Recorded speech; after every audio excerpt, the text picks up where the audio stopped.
Assalamualaikum warahmatullahi wabarakatuh. Perkenalkan, kami dari kelompok 9. Kami akan mempresentasikan hasil diskusi kami mengenai pertemuan 3 yang berjudul Validitas Instrumen Penelitian. Sebelumnya, perkenalkan, saya Afi Yunita Kristiana.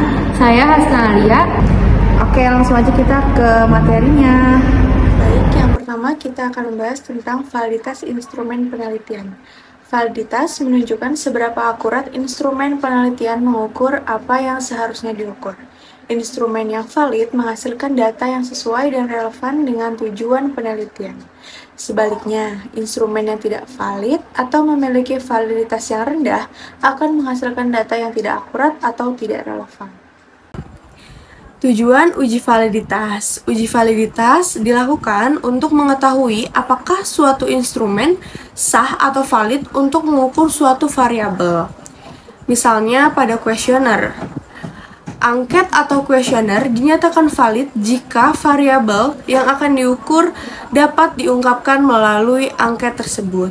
Sehingga dapat dikatakan bahwa variabel dapat diukur secara tepat oleh instrumen tersebut. Validitas dalam instrumen penelitian menunjukkan derajat ketepatan instrumen sebagai alat ukur terhadap isi atau apa yang diukur.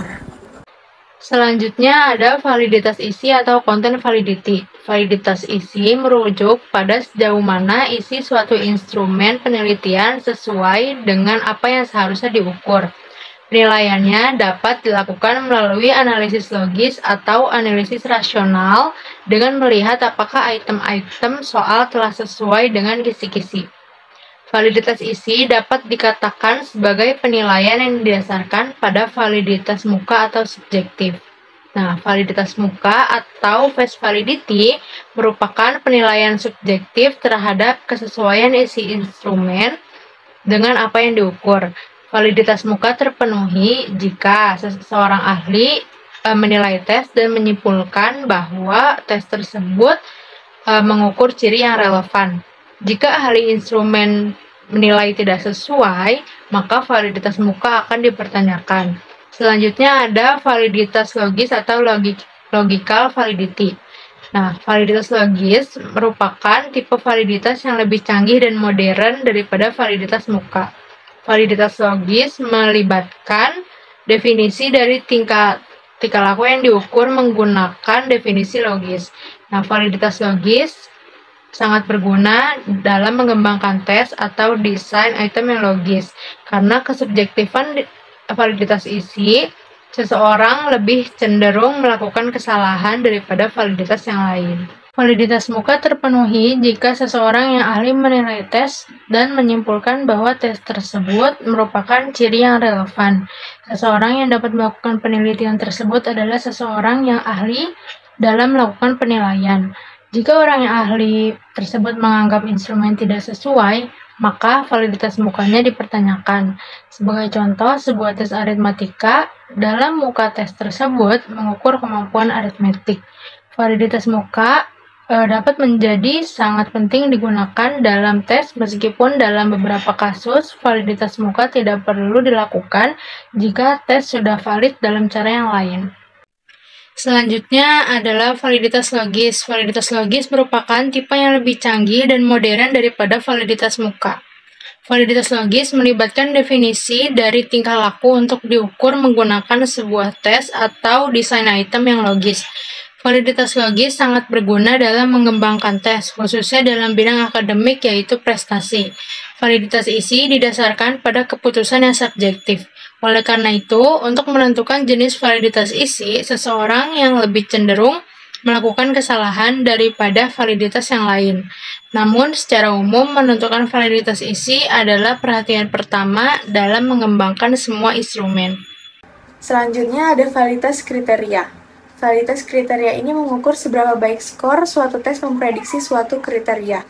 Kriteria ini bisa berupa hasil tes lain atau ukuran kinerja di masa mendatang. Ada dua jenis validitas kriteria. Yang pertama adalah validitas kriteria internal atau concurrent validity, yaitu membandingkan skor tes dengan kriteria yang diukur pada waktu yang bersamaan. Contohnya, membandingkan skor tes kecerdasan dengan nilai akademik siswa saat ini. Koefisien korelasi digunakan untuk mengukur hubungannya. Rumus korelasi produk moment, person, sering digunakan juga. Yang kedua, ada validitas kriteria eksternal atau predictive validity, yaitu memprediksi kriteria di masa depan berdasarkan skor tes saat ini. Contohnya, menggunakan skor tes bakat untuk memprediksi keberhasilan siswa di masa depan. Sama seperti validitas kriteria internal, koefisien korelasi juga digunakan untuk mengukur kekuatan prediksi. Pembahasan mengenai validitas kriteria, di mana menurut penggunaannya, validitas kriteria akan berfungsi dalam penentuan validitas concurrent atau concurrent validity seandainya digunakan dalam waktu yang sama atau berdekatan. Jika dimanfaatkannya pada waktu yang akan datang, maka disebut sebagai validitas prediktif atau predictive validity.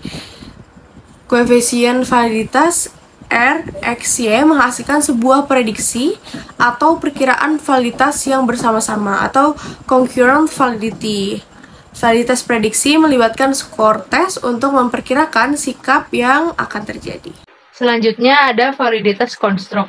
Validitas konstruk menilai seberapa baik suatu tes mengukur konstruk teoritis yang ingin diukur. Konstruk merupakan konsep atau atribut yang abstrak seperti kecerdasan, kepribadian, atau sikap. Validitas konstruk dapat diteliti melalui beberapa teknik, yaitu ada analisis faktor dan pendekatan multi-trait multi-metode. Kalau analisis faktor, dia mengidentifikasi faktor-faktor yang mendasari skor tes. Kalau pendekatan multi-trait multi-metode, dia membandingkan skor tes yang berbeda yang mengukur konstruk yang sama dengan metode yang berbeda. Nah, validitas konstruk ini menggabungkan pendekatan logis dan empiris. Kalau pendekatan logis berfokus pada analisis teoritis konstruk, sementara pendekatan empiris menggunakan data untuk menguji hubungan antara tes dan konstruk. Selanjutnya, validitas konstruk menggambarkan seberapa jauh suatu instrumen, khususnya tes, mengukur suatu konstruk teoretik atau trait yang akan diukurnya. Konstruk diartikan sebagai faktor-faktor yang berkaitan dengan variabel tertentu, misalnya aspek kognitif, afektif, dan psikomotorik. Terdapat beberapa teknik atau cara yang bisa digunakan untuk menguji validitas konstruk.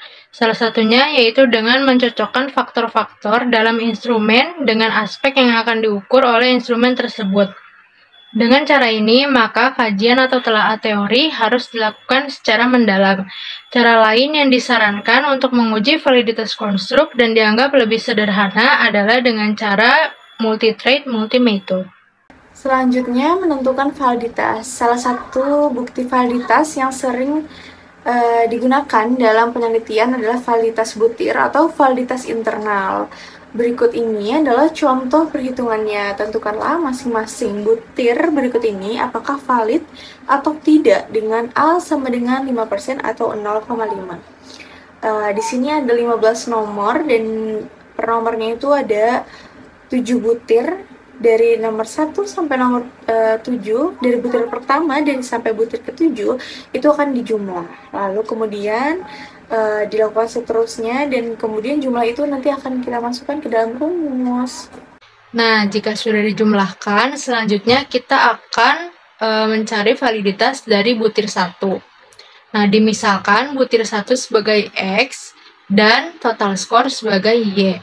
Nah, langkah selanjutnya kita akan mencari nilai dari X kuadrat, Y kuadrat, dan X dikali Y.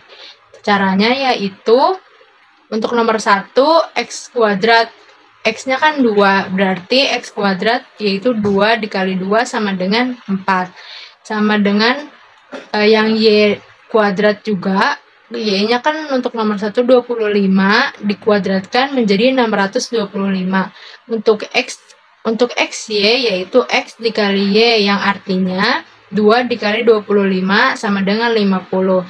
Nah, kita hitung dari nomor 1 sampai 15.